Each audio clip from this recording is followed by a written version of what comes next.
Vanoi gam tina kuki chate ho zo se na bon chawin jingka pha Lajing August ni sim thum Sunday ni khuin zong jingka thu so ngai ki du hiti thu so ngai taw hiti media lampanga machal na ninga to gon ki sim ho DSLR camera khat cho na ding le equipment chum ho cho na dinga panpina ong ki thum na video clip chu in mu ding ta sanomin koi to mang chu chi kin go na panlan mo ma hi le panila thei chi o hi atama thlom thu chu ma hi in I bon chawin ki pan kham ho sep khom chi lew hen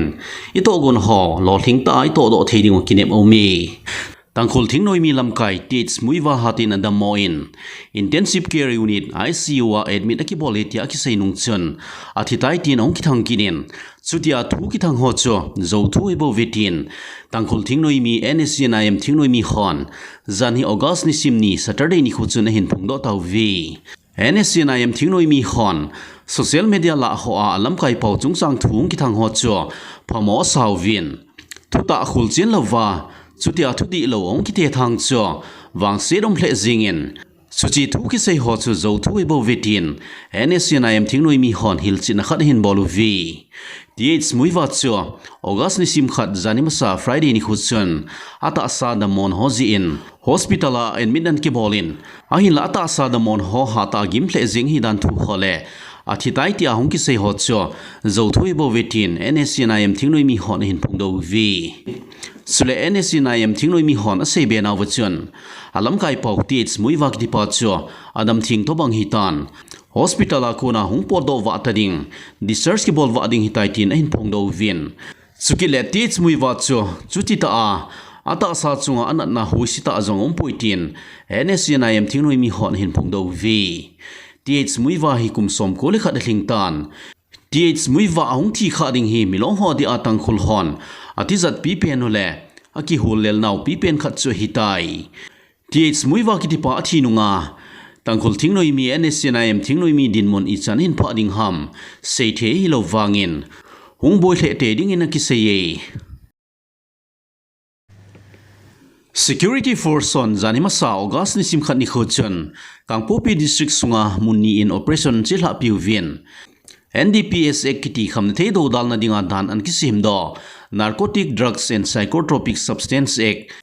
NDPS ek noin mi thu manaman do vi chuchi mi thu mamat do ho cho mi sling nei chong Eli se song hang sing kum som lileni kangui khopi kangui wat number 9 a cheng chule Miss Rebecca Haukim Kangui district gamgi phai khumi chule pautin kai khongsai Kangui district cycle subdivision hupsung sai khu khumi hiuvi security force on chuchi mithum hocho khamna theitam ta to nama do thawin brown sugar agi dan kg ni le grams gup le somagi to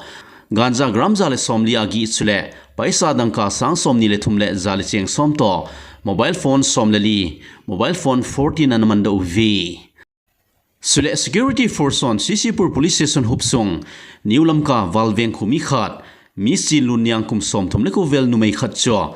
khamna thei psychotropic substance WI tablet hopumin mata khumuna MVCP checkpost muna anamanuvi amanu cho four wheeler bolero pickup registration number MZ01X3200 khatto khamna thei WI tablet packet ni kg ni le gram zalia gi khatto namado thauvi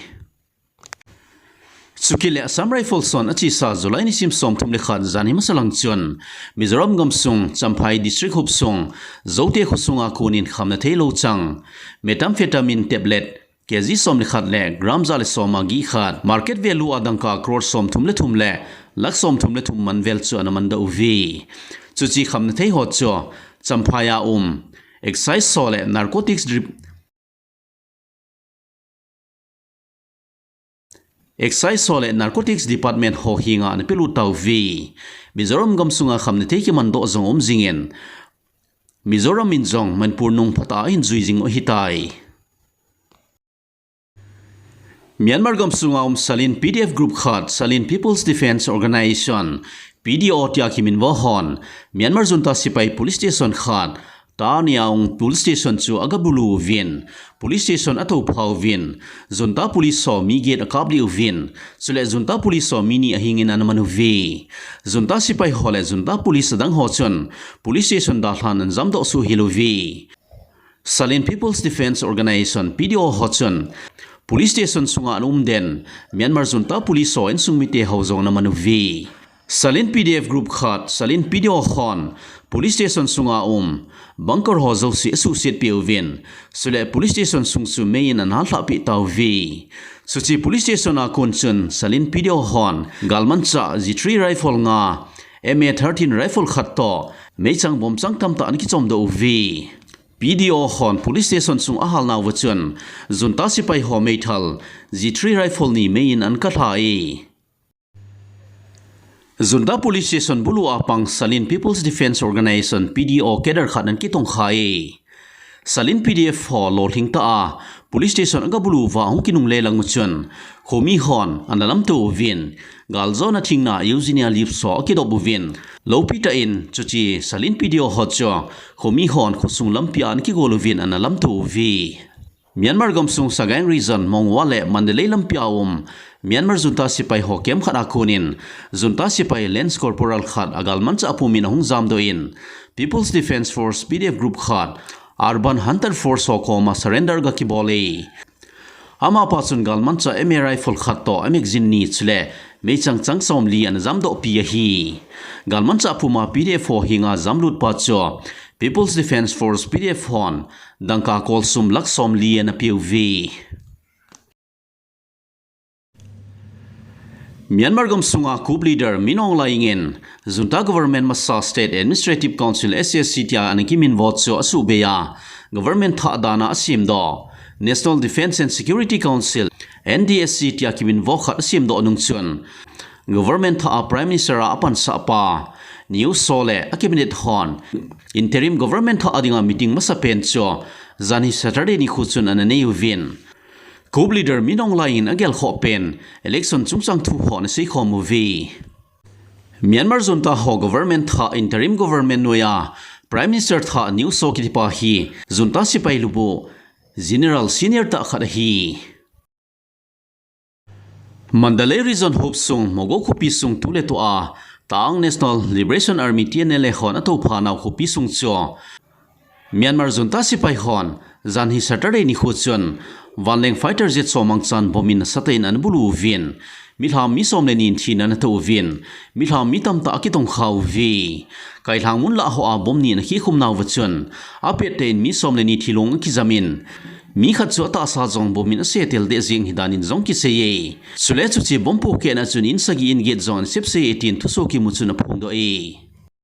Chuchi bompu ke na chun mi som ni wal ki tong kha hiuvin aki tong kha ho chu ha ta aki tong kha jong umo hi ji chun mi thi jong ki Beijing na lai mai thei hi tin thu so ki mu chun hin Phongdoh e Myanmar junta government in zani masalang Thursday ni khuchun Myanmar gomsunga township za thumli som thumum hol a township songup le thum sungin sipai thane na martial law na koi ki taw vi Myanmar junta sipai ho a lo naw mun ho gamtum del thingnoi mi hole People's Defense Force PDF hon ato phanaw township ho cho junta government hon sipai thane na martial law na koi khumo hi Myanmar junta sipai hon kunglin somlenga somlegup to wanga swegu township a khona anki pando uwa Kachin state ba mo khupi zona irawadi luipi chunga anki tol ho cho People's Defense Force PDF hon junta sipai ho to na kunglin gu an kap sit pi wang chun junta sipai ho cho ban an sal pe vin kung som le khat chu Kachin state ba mo khupi tule to junta sipai ho to Kachin Independence Army kya e ho an ki chu jing naw khupi sung so ga thung taw vetin Kachin Independence Army kya e spokesman Colonel no buina Phongdoh e ba mo khupi sung ga thung ho chu kunglin ho pangpon kungneu ho jingbo hidanin zong ki seye thu so hi chanin akichai tai thu so ngai ho zo se na bon chawini ko pha